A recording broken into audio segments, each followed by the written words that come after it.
Welcome back to our Excel tip series. In today's video, we will explore a handy trick that will allow you to add multiple lines of text within a single cell in Microsoft Excel. Whether you want to create a multi-line label, input extensive notes, or format your data for better readability, this technique will come in handy, so let's dive in.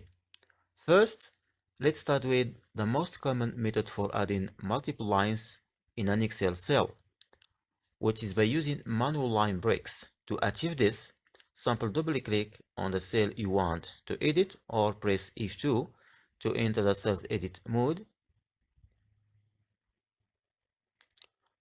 Then position your cursor where you want the line break to occur and press Alt-Enter on your keyboard.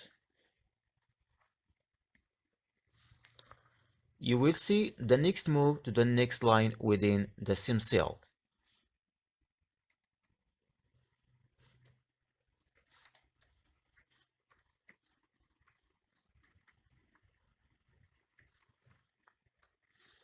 As you can see,